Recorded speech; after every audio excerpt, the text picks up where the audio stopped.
talking about also about using like very different kinds of teaching methods in your classes of trying to get kids engaged. And I just wondered if you could talk a little bit about that. What does get kids engaged in a way different than just being lectured at, or? Yeah, I'm actually, I'm an old-timer of sorts because I think getting lectured at is important, but not as the sole locus of academic activity. So I'm actually, I was trained by somewhat authoritarian sons of bitches, and I have assimilated some of that.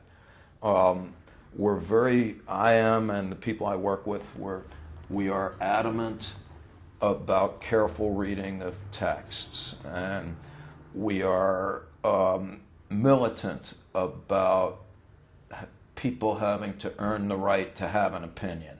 Don't tell me that you don't like communism before you can define it.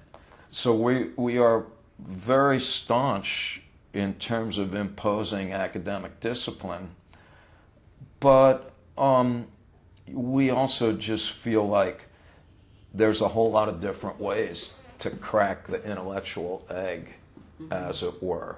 And I think today's youth, even more than in my day, they may not be overly literate in the technical sense of the word, but they are certainly appreciative of and engage immediately in other medium. So the music and the movies and popular culture are excellent gateways to ideas that might otherwise seem very obtuse. And I particularly like using novels and plays, for example, in psychology courses. I think that sometimes there's concepts that, like, psychology should always be interesting. How could it not be? But we do make it disinteresting because it's jargon-laden, it's technical. But, when Shakespeare does it, people get it. And I think that helps a lot.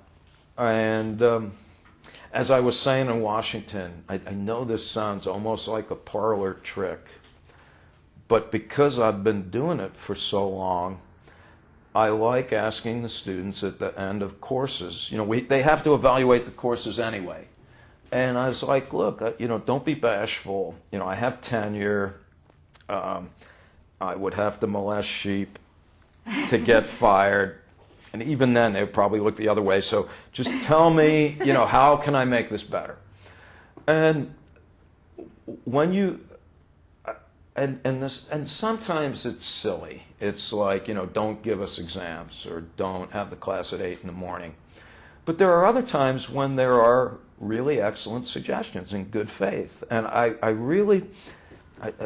know it sounds corny, but when you come in and you say this year that part of what we're doing is because that's what students proposed in the years past, I really feel like it gives a sense of collaboration and empowers the students to take ownership of the experience, that it's not a top-down dictatorial, here's what we're doing. And like I say, I'm still a Nazi of sorts. I am going to dictate that there's a body of material that I expect us to master, but I don't insist that there's only one way to do that. And I think that's been very huge. And then the other thing, and this gets just back to common sense masquerading as pedagogical insight, it's to just emphasize that class is an important but not major part of college life. So it's like, yes, we're in a class, but that class meets 3 hours a week. What about the other 50 hours that you're around? And if you say to a student, come say hello, or if you have a question, email me, that also goes a long way. So when I was at the University of Arizona, I taught introductory psychology there, and I would walk out of class with the students. There were like 600 students, and he would be on the, I can't remember, I think we were on the 5th floor of the psych building, and he would look out the window and he would see me walking back with the students, and I would get back to my office and he would be like, "What in the hell were you doing?" I was like, "I was talking to the students." He's like, "Don't ever do that, because that's wasting our time, because we have to do experiments and write books." And then we had to have office hours, and he would come into my office at the end of the hour and kick the students out. Now that's the difference, I'm not damning one of my best friends.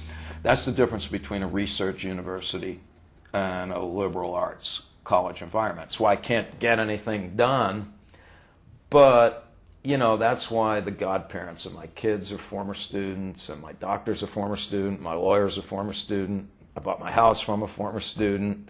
I now have the kids of my original students. That's where you make the lifelong connections that I think matter. Right, and they give life meaning. Yeah, and they really do. But I do want to emphasize that is not a pejorative indictment of what goes on elsewhere. I think that's why, at its best, the liberal arts environment for undergraduates is hard to top educationally. Yeah. I don't know that you can pull off a lot of the kinds of things that I'm proposing, in university settings. Yeah.